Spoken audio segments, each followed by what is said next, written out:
Indian একটা breakfast recipe আপনাদের সামনে নিয়ে এসেছি, তবে আপনারা লাঞ্চে বা ডিনারেও কিন্তু খেতে পারেন। তাহলে দেখতে থাকুন আজকের এই রেসিপি। লেমন রাইস বানানোর জন্য একটা কড়া বসিয়ে নিয়েছি আর নিয়ে নিয়েছি 3 টেবিল চামচ সাদা তেল।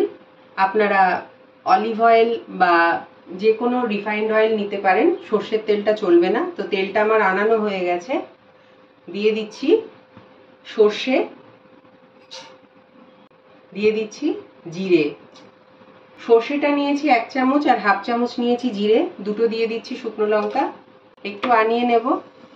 হিং দিয়ে দিচ্ছি হাফ টিস্পুন, দিয়ে দিচ্ছি ছোলার ডাল 1 টেবিল চামচ ভরে, 1 টেবিল চামচ নিয়ে নিচ্ছি বিউলির ডাল।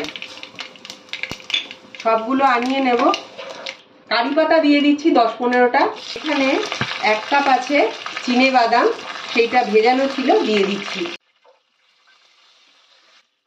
1 টেবিল চামচ আদা কুচিয়ে রেখেছি, সেটা আমি দিয়ে দিচ্ছি।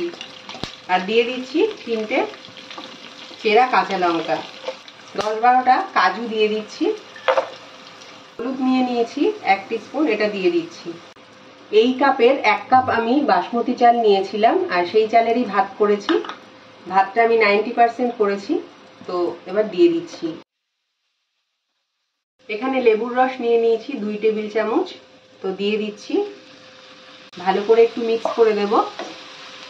চালটা এই জন্যই আমি 90% কুক করেছি, কারণ এখানে একটু ভাপানো হবে, তো তাতেই পুরোটা কুক হয়ে যাবে। এবার আমি ঢাকা দিয়ে দিলাম। 3-4 মিনিট পর ফিরে এলাম, ঢাকাটা তুলে নিচ্ছি। দিয়ে দিচ্ছি স্বাদ অনুযায়ী নুন। এবার ভালো করে মিক্স করে দেব। তো আমার লেমন রাইস একদম রেডি। আপনারা কোনো চাটনির সঙ্গেও খেতে পারবেন, নারকেলের চাটনি বা টমেটোর চাটনি, বা শুধু শুধুও কিন্তু খাওয়া যাবে। বন্ধুরা, তৈরি হয়ে গেছে আমার আজকের south Indian lemon rice recipe. বাড়িতে আমার মতো করে একবার ট্রাই করবেন, আর যদি ভালো লাগে একটা লাইক শেয়ার করতে ভুলবেন না, আর পাশের বেল বাটনটা প্রেস করে আমাকে সাবস্ক্রাইব করতে ভুলবেন না। তাহলে দেখা হচ্ছে নেক্সট ভিডিওতে। এখানেই শেষ করছি। নমস্কার।